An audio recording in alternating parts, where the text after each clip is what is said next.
Welcome sa aking YouTube channel. At sa video na to, another sharing knowledge at another DIY repair na naman po ang gagawin natin.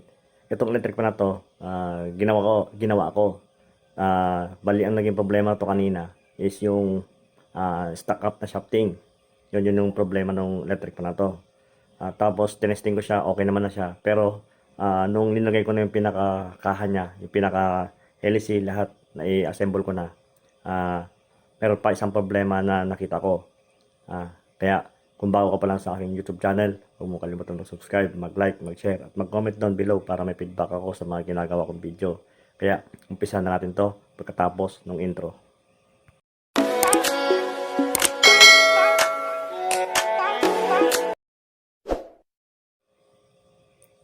Bali, meron pa siyang isang problema itong electric pan na to. Bali, ibibigay ko na sana to sa may-ari. Pero noong tinesting ko siya, linagay ko na yung kaha nito. Linagay ko na LEC, linagay ko na lahat. Tapos, tinesting ko siya. Bali, i-repair ko na to eh. Ang nangyari sa kanya, stuck up yung kanyang shafting. Pero, naayos na natin yon. Okay na, all goods na siya. Pero nung ibibigay ko sa may-ari, tinesting ko muna, linagay ko lahat. Nagkaroon pa siya meron pa akong nakitang problema nung electric pa na to. Kaya, repair ulit natin. Tinignan natin kung ano yung magagawa natin na solusyon para matigil yung problema ng ganon. Bali, ang naging problema isa pang problema nung electric pa na to is yung nagbabibrate yung motor sa likod, yung pinakakahan niya. Kaya ang ginawa ko, chinek ko, sinubukan kong i-check isa-isa doon sa loob. Baka mamaya mayroong maluwag lang na tornilyo o kahit ano na pwede nating makitang problema na pwede natin ayusin para matigil yung vibration doon sa loob. Kaya saksak natin tapos tingnan natin kung ano yung pakita ko sa inyo kung nagbabibrate yung electric pa na to. Bali, ayun, nakasaksak pa siya sa indicator light na may indicator light na saksakan. Kaya saksak natin, testing natin.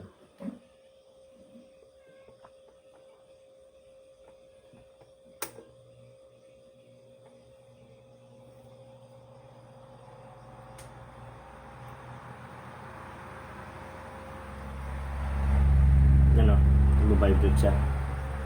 Kung makikita nyo, nag-vibrate. Yan o, naririnig nyo yung parang nanginginig. Ano, nagbabibrate siya na nagbabibrate.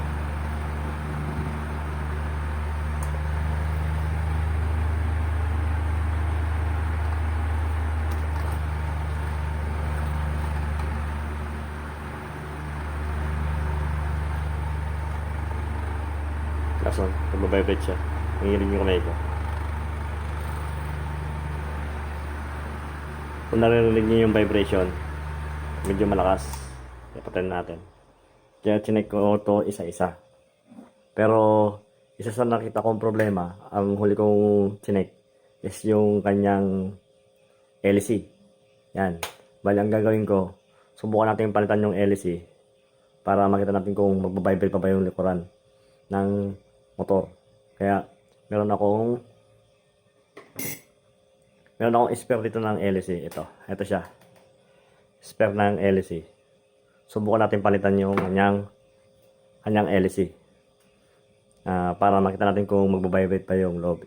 Isa rin kasi sa mga problema ito ng electric fan pag nagbabibrate is yung kanyang LEC. Kaya subukan natin palitan. At saka yung electric fan to medyo mahina yung buka ng hangin. Ang isa sa problema pag mahina ang buka ng hangin is yung LEC. Pwede rin itong problema nito na mahina yung buka ng hangin niya. LEC lang. Kaya ang gagawin natin, papalitan ko lang saglit yung LEC tapos testing natin ulit kung magbabibrate pa siya.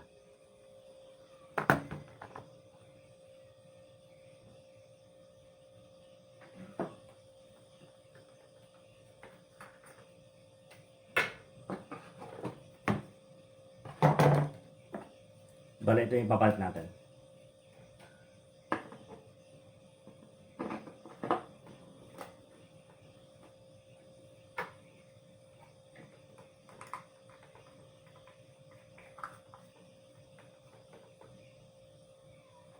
Tapos, saksak ulit natin, ay testing ulit natin kung mag-vibrate siya. Pero hindi ko muna ilalagay yung pinaka-guard dito sa harapan.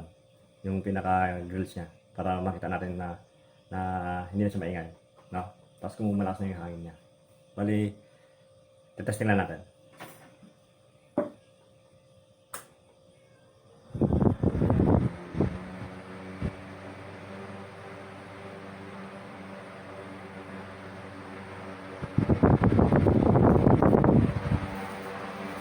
Kung makikita nyo, study natin.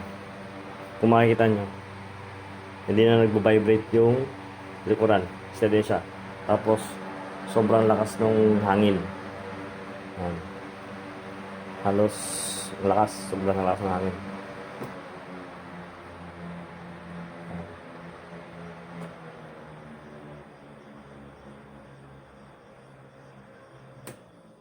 Kaya, okay na. Hindi na siya nagba-vibrate. Yun lang yung naging problema ng electric pan na to. Yung kanyang LC. Isa sa mga problema kasi ito eh. Pag nagba-vibrate yung electric fan. Or tsaka kung yung electric fan nyo mahina yung buga ng hangin. Isa rin siya sa mga nagiging problema is yung LC. Pakita nyo lang LC. May nabibili naman to. Pero ako, yung spare na gamit ko is yung mga dating sirang electric fan na doon ko kinuha yan. Kung pwede rin na may nabibili.